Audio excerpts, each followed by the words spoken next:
Okay everyone, it's Cosmo here, and today I'm going to be playing one of, if not, actually no, this is probably my favourite point and click adventure game that there is, or that I've ever played anyway, and it's The Curse of Monkey Island.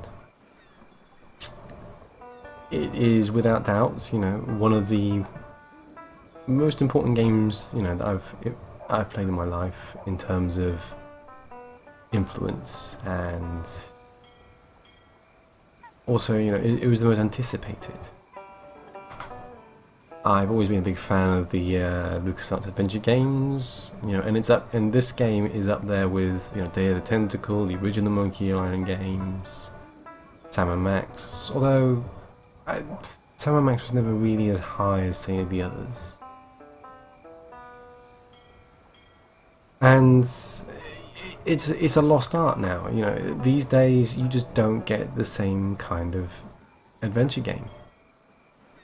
It just doesn't exist anymore. Point and click is fairly dead, although it is coming back. It is coming back now with the existence of tablets and mobiles, because the interface works quite well with a touchscreen. And it's a shame. It's a shame that such things are. It takes that kind of technology to bring back a media that has unfortunately sort of died a death. Now you could say, oh well, The Walking Dead is a return of the adventure game, and I'm going to say something quite controversial probably to some, and they're going to say that The Walking Dead is not an adventure game. It's not a point and click adventure game. It's nowhere near in the same league as the big boys of adventure games that LucasArts built, that I'm trying to think of the other people that build them. There's Sierra Games, they just don't compare. So, and quite frankly, I was disappointed with Walking Dead in terms of it being an adventure game, because it wasn't really an adventure game in itself. It was simply a case of going from point A to point B, and you just making certain decisions along the way that sort of alter the storyline. And that's not really an adventure game. That's more immersive action adventure game, I suppose, if you want to call it, giving it a proper title or genre or something. But and that's probably going to be, cue loads of comments saying, oh, he hates Walking Dead, it's horrible. No, I don't hate it. I actually quite enjoy it, and for what it is, I think it's quite a very good storytelling method. It tells a good story. It attaches emotion to things. It puts you in the right kind of frame of mind. It puts you in the places that you want to be, that you share these good moments with. It's a good story, it's a good idea. But compare it to other games that it's trying to be like, or you could claim to be trying to be like, and it doesn't compare. You cannot compare it. It is not an adventure game in the same vein as Monkey Island or Day of the Tentacle. And some would argue that there's a good reason why it's not, because they died a death. And it's a shame. It is a shame. I think I said that before, haven't I? This is what happens now. I go on and on and on and waffle about stuff that, quite frankly, no one really cares about. Play the game! Come on, play the game! I can feel the eyes, the people staring at the screen saying, play the damn game! So, okay, I will play the damn game. Broken Sword, that was it. I was trying to think of the other ones, sort of the Broken Sword games, but yeah. Actually, they've been remade as well, just like the Monkey Island games. Which shows that there is a market for it. It's a shame that it takes things like Kickstarter and whatnot to basically do that. So, yeah. Okay, just for the technological point of view, this is running in ScumVM. It has not been remade, unlike the first two games, which is a shame. I keep saying that word, don't I? Shame. It is. It's. Yeah. I mean, the first two games were remade quite well, and I quite enjoyed them. I did the voice talking and everything, and it was quite well done. This one, however, could have done. It doesn't need a remake. but it could have done with a re-release, you know, on Steam or something with achievements and stuff like that, because there's lots of hidden bits and bobs and things within it, as well as being, you know, having 2 different play modes, you know, easy and hard. So it could have been done quite well, but with Disney now owning LucasArts and LucasArts now owning Monkey Island, it's not gonna happen, really, is it? To be honest with you, I mean, what was it?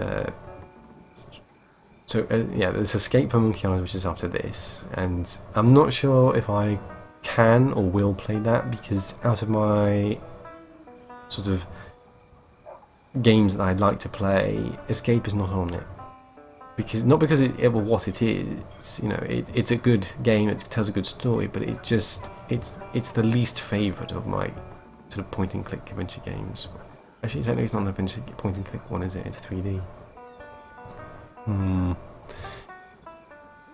And then of course there's Tales of Monkey Island, which was made by Telltale or something. I always get those muddled. Anyway, it was episodic. You know, I've seen people who made Back to the Future games and the Max games and so on and so forth, but I think they had LucasArts' permission to do that. So I doubt they had Disney's permission to do that. You know, and I haven't actually played that version, those ones yet, so maybe I'll add that to the list and think about it in the future. Right, anywho.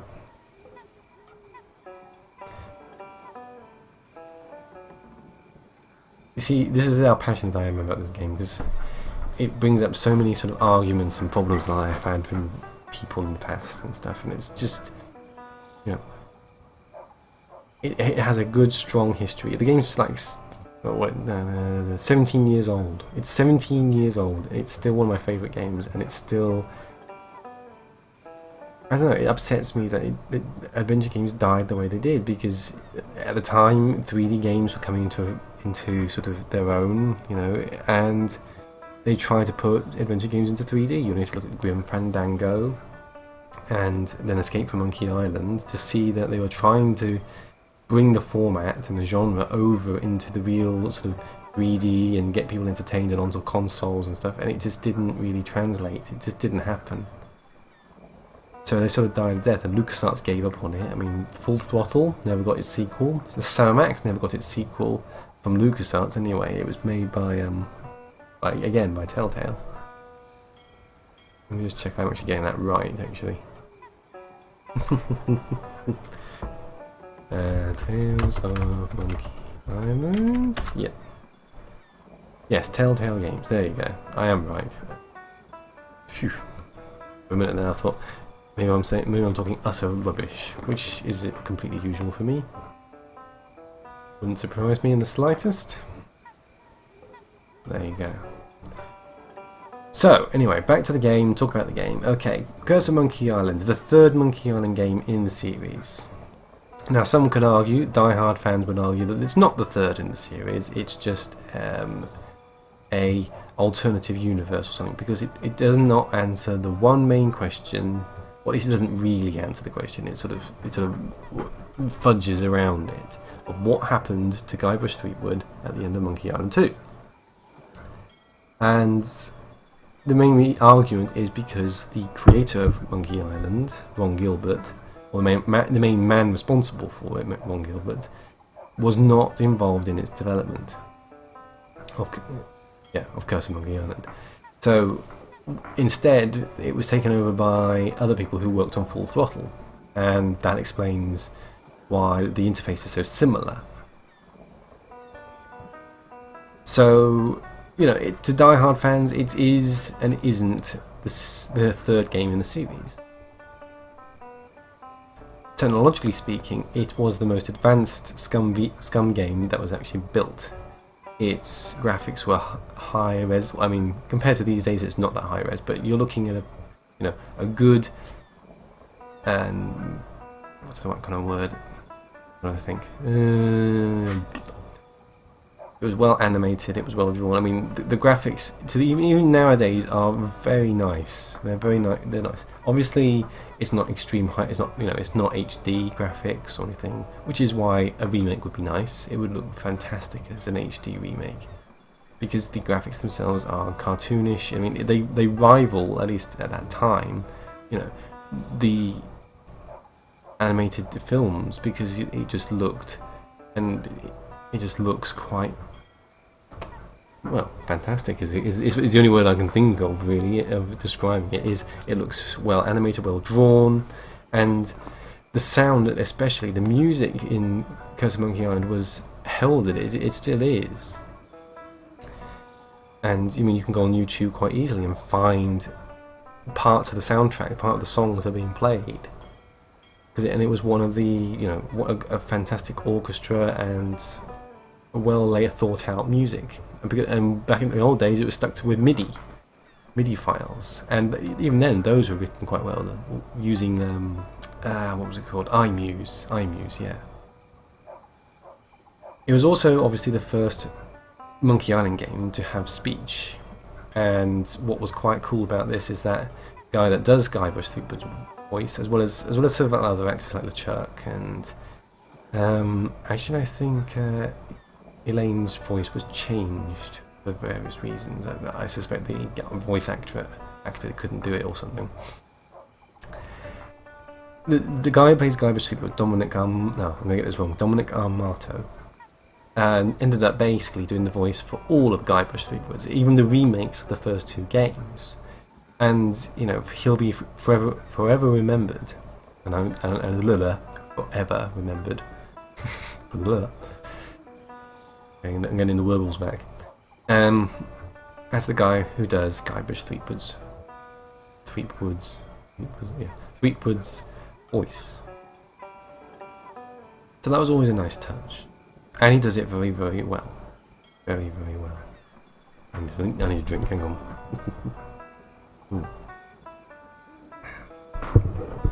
Right. Anyway, I have gone on for long enough. So what I'm going to do is split this part now.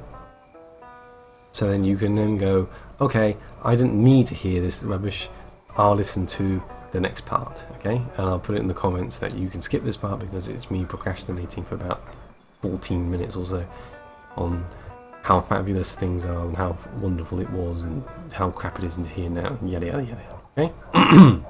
So, splitting now.